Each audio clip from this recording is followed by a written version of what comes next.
Kia ora, welcome to Central News. I'm Anne-Marie Case-Miller. After months of pressure from residents and politicians, the sale of legal highs has been temporarily banned at 6 Hamilton puff shops. The Ministry of Health announced its decision to suspend the licences of the sellers last night, following the adoption of Hamilton City Council's psychoactive substances policy. The stores have been banned from selling the products for 21 days, effective immediately. Mayor Julie Hardacre praised the government's swift action and was pleased it had taken note of community concerns. Hamilton's Waterworld will host one of the largest meetings on the Swimming New Zealand calendar this week. The Division 2 swimming meet began today with more than 300 participants involved in 3 days of competition. The event is an important stepping stone for competitive swimmers aged 13 to 18 and is crucial to Swimming New Zealand's development of young swimmers. Due to the scale of the competition, Waterworld's 50-metre pool and diving pool will be unavailable for casual swimmers. The swimming meet ends on Friday. It's coming up to flu season, and the annual influenza vaccine is now available to Bay of Plenty and Waikato residents. The 2014 vaccine includes 2 new strains based upon recommendations from the World Health Organisation. Bay of Plenty Medical Officer of Health, Dr. Jim Miller, said the vaccine had been available to local GP practices for the past few weeks and should be available now until the end of July. Median house prices in the Bay of Plenty have reached a new high, and nationally the median house price has risen 8.6% compared to this time last year. The Bay of Plenty median house price is now $350,000, and the national median house price has risen by $13,000 in just 1 month, from $402,000 in January to $415,000 in February. The Real Estate Institute of New Zealand said that despite the rise in some regions, including the Bay of Plenty, trends look to be easing. The annual New Zealand Red Cross appeal has begun, and volunteers are seeking donations door-to-door at supermarkets and at local shopping centres in the Waikato and Bay of Plenty. All money raised helps Red Cross continue to provide medical and humanitarian needs for those in crisis, with the appeal running until March the 16th. Motorcyclists are being reminded to be extra vigilant on the roads in the wake of 6 motorcycle-related deaths in the last 3 months. All 6 riders were male, and the majority of accidents occurred on the weekends. The reminder is timely for all motorists, with rain expected to arrive this weekend in the dry Waikato thanks to Cyclone Lucy, which will make the roads greasy and driving conditions dangerous. Heavy tropical rains are expected late Friday and Saturday over dry Northland and Auckland, and depending on its course, Waikato is in for a dumping too. Motorists and motorcyclists are advised to drive to the conditions and watch following distances. The Te Aroha Events Centre Fund is expected to get a significant boost thanks to a community construction initiative. Spokesman Paul Williams says the latest fundraising project had been a house building exercise, which was in the final stages of decorating and landscaping. The project had been supported by about 30 local businesses and would inject an estimated $60,000 into the fundraising coffers. The house, which is situated in Churchill Ave in Te Aroha, would be completed as a spec home and placed on the market for sale by the section owners. The fundraising target of $4.5 million to build the Te Aroha Events Centre was getting very close, and as a result of 4 years of fundraising projects. Taking a look at the marine forecast now. Raglan can expect a variable wind of 10 knots with sea slight and a southwest swell of 1 metre. High tide expected at 18 minutes to 9 tonight. Heading to the Bay of Plenty now, where a variable of 5 knots is expected, a slight sea, mainly fine weather, although areas of evening cloud are expected. 22 minutes to 6 tomorrow morning is your high tide. Still to come on Central News, the Tauranga Multicultural Festival. A legendary musician speaks with Hillary, and a big blue bear hits the streets.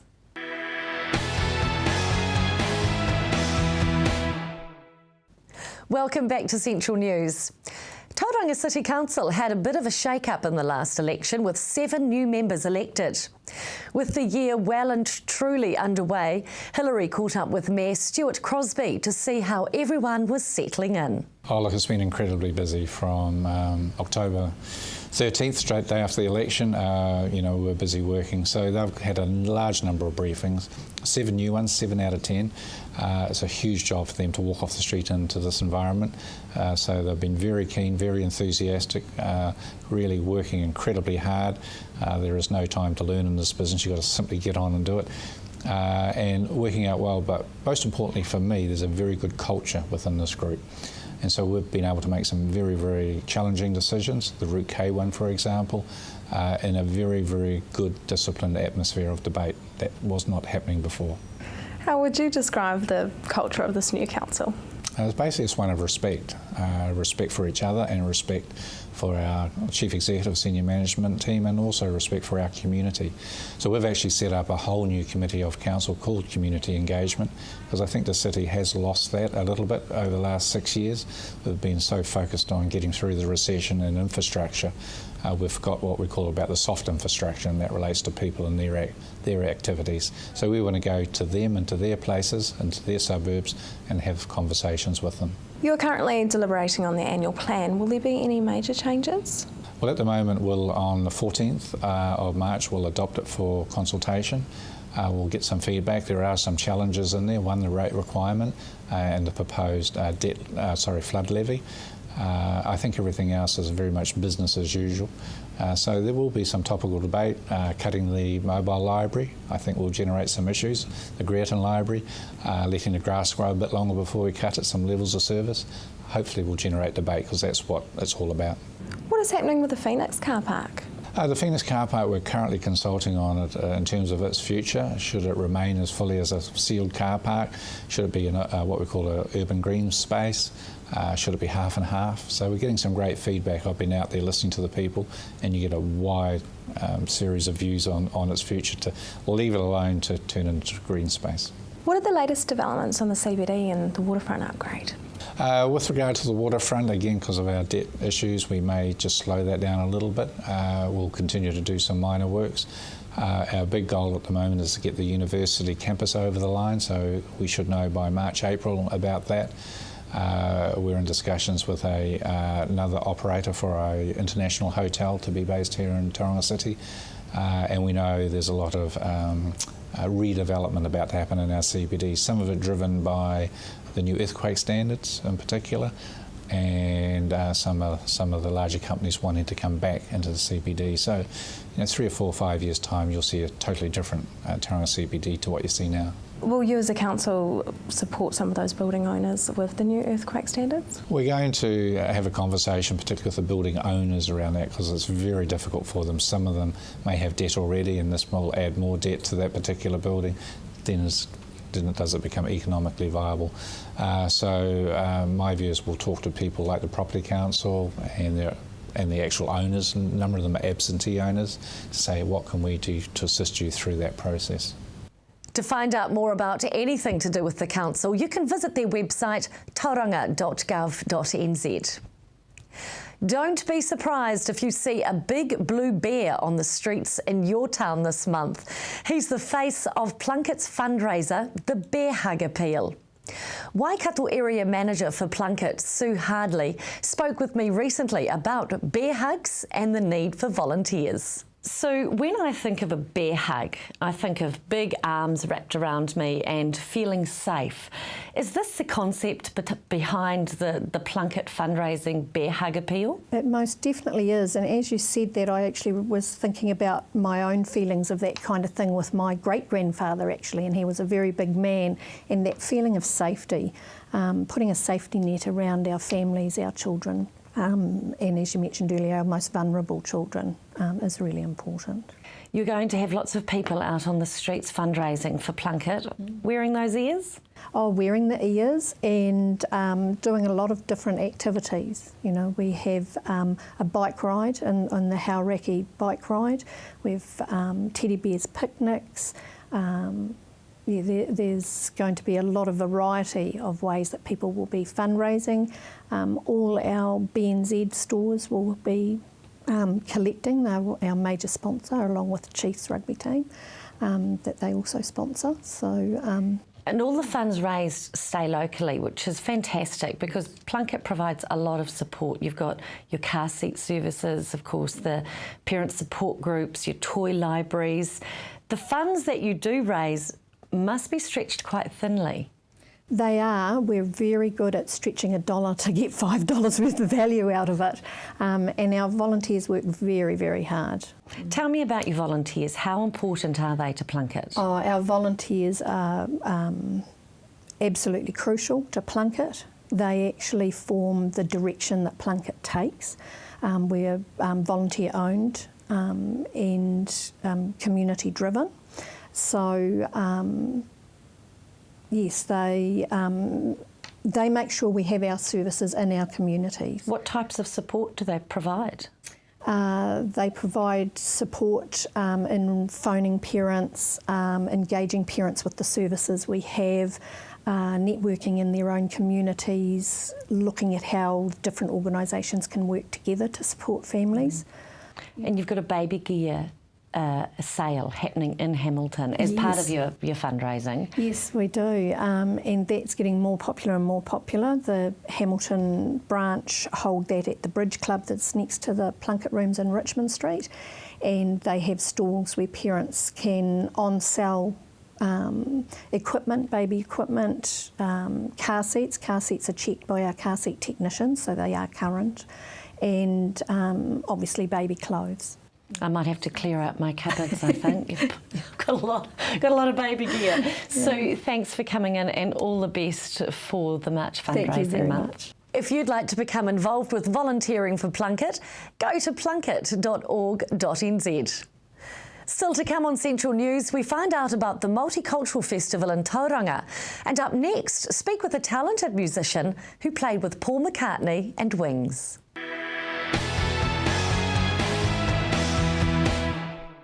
Welcome back to Central News. Howie Casey, he's a well-known British rhythm and blues and rock saxophonist who played alongside Paul McCartney in Wings, and he's currently touring with local musician Tim Armstrong to celebrate the Beatles' 50th anniversary of making it big in America. They're doing a Beatles tribute show. Hilary caught up with them recently to find out more. Welcome to the show, gentlemen. Hi. Let's talk highlights of your career. What's the highlight that you can look back on since 1955, since you first picked up that saxophone? Highlights since then. It wasn't a highlight when I started. But No? Yeah, but since then, well, there was lots and lots and lots. Of course, I've been doing it all my life and played with lots and lots of famous people. But I suppose people latch on to the Paul McCartney and the Beatles connection, because I knew the Beatles from Liverpool, played the Cavern, did all those things with them, played Hamburg. They were there at the same time in 1960, and on and on and on. And I played with lots of different bands and famous names, I guess. But I suppose getting the band on their own album with Paul, and then from that it was about 10 years I stayed with him, or, you know, doing albums and world tours and so on. And so that has to be one of the highlights for sure. There were others, but that's the big one. Most people sort of latch onto that one. What's it like touring with the band then? What, with Paul? Well, it's pretty good. It's first class, of course. Everywhere you went, best hotels, flights everywhere, private planes, limos. Well, I was quite used to that by then. Not. But, yeah, it was very good. And then when it was all over, you know, it was back to reality. But it's terrific. And you're really, really well looked after, you know. Good to work with, not difficult at all, you know, so, yeah. Sounds like it really is what they say, like the glamour and glitz of the showbiz. Yeah. Well, it's sort of, yeah. But it's not... People say that glam, but it's not, because, you know, as Tim knows, it's the hanging around, the travelling and all that you do. You're up in the morning, you're next town, you're getting a plane, and then, you know, you're sound checking, rehearsing, and then you do the gig. After that, you might go and have a cup of tea or something else, and then, you know, back into bed, next day, same, you know, like that, you know. So yeah, it's not as glamorous as people think it is. It's a job, you know. It's a tough job. Somebody's got to do it, haven't they? You know? Someone's got to do it. And Tim, what have been some of your highlights of your career? Oh, playing with Howie, no. Well, we'll find out about that. No, that's seriously. I've had, you know, obviously my career's, this hasn't been anywhere near what Howie's done, you know, but in my own little way, you know, it's been quite interesting. Some of my highlights have probably been in the last few years, really, because even though we did a lot more in the 80s as far as, you know, getting on TV and doing stuff like that and radio play, the highlights sort of, you know, lately we went to San Francisco with the band and did a few gigs and hung out, and it was cool, and got, you know, all expenses paid, and that was a nice little buzz. That was about a year ago, and so we've had some nice little trips over the years, playing on the cruise ships and things like, you know, things like that. So there's been quite a few of them, but it could be the 22nd of February. Well, you never know. In Waihi Beach, folks. Yeah. Or the 26th of February. So what instruments do you play? You're just solely singing when you're out there? Yeah, I sort of, I play, well, I actually wanted to be a singer, so I kind of used to get up on stage and start singing, and people go, oh my God, and then everyone's like, it was quite funny because I was a little kid, 11 years old, singing, and there was no backing, and there was no karaoke in those days, so you couldn't get a backing track. So then sort of just learnt the guitar, and then I wanted to learn the piano, and then sort of, you know, the bass. Obviously, I want to be a bass player, Mum. Oh, can we learn the trumpet as well? And badly, and the bagpipes. He's a mean guitar player, this guy. No, I'm not. Yeah, serious guitar player. I'm just a jammer from Tokoroa. Yeah, right, yeah. So you play all those instruments now? Yeah, well, not all at one time, but yeah. Mainly on stage, guitar is an easier instrument to carry around, and Yeah. my sister plays sax as well, so she's going to be. She's going to be in the group. in the show, yeah. The horn section, we got. It's going to be 4 horns, brass, if you like, trumpet, trombone, me, and Ruth, his sister. She's doing alto sax and clarinet and soprano sax. Oh, there's a girl coming in to do some flute parts. That's right, yeah. So about 4 or 5 piece brass section on top of the. Still to come, we find out about the Tauranga Multicultural Festival. That's next on Central News.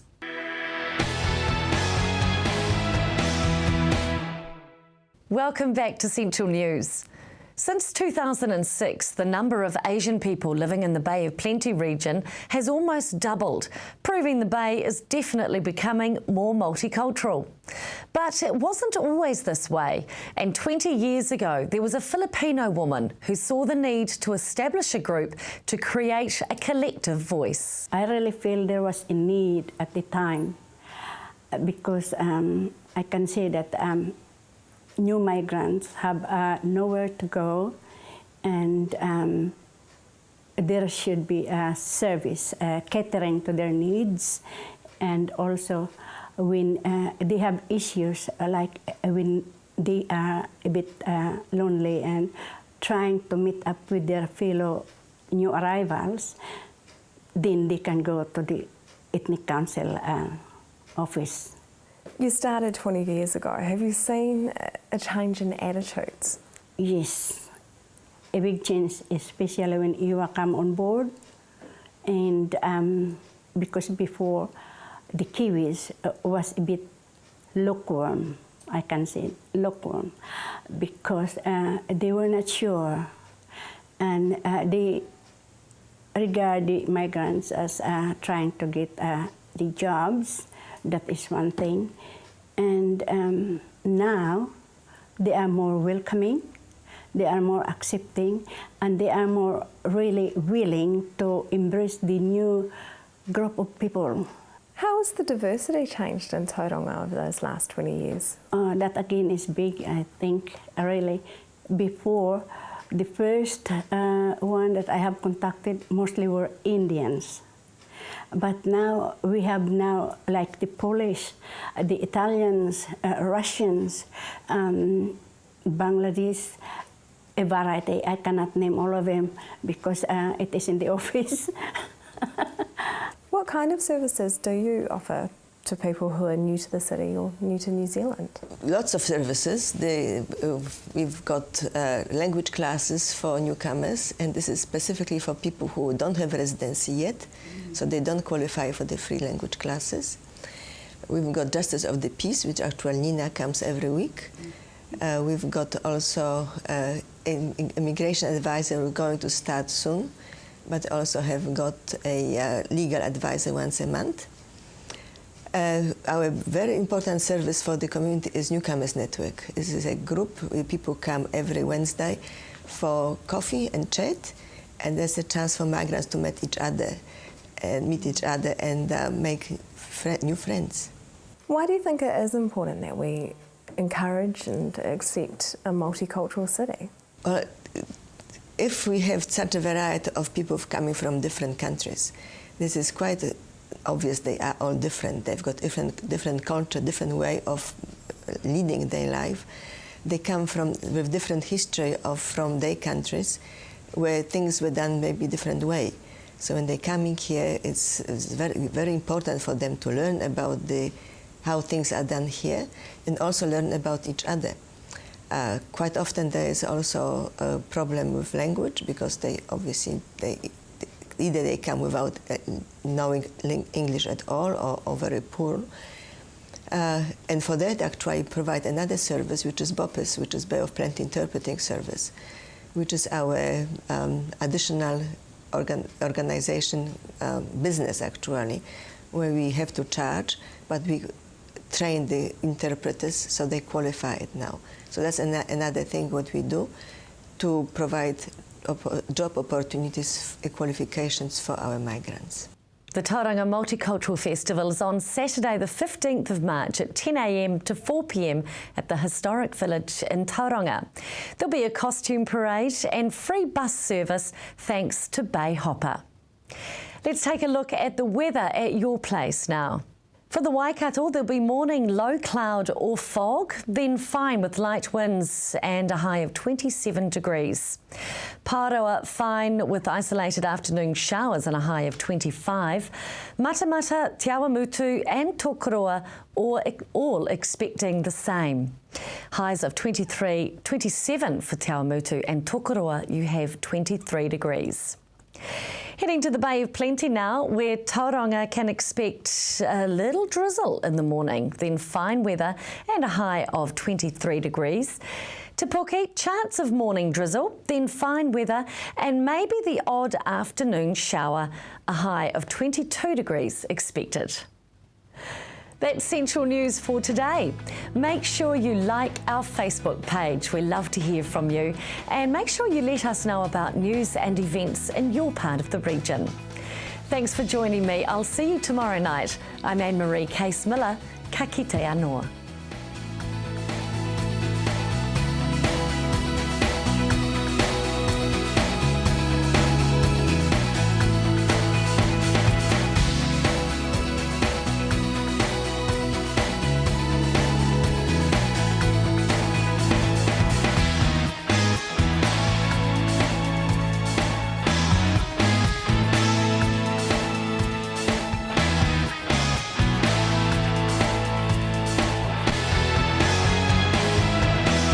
This has been an Alpha Media production, a division of Television Media Group. Supporting local content so you can see more of New Zealand on air.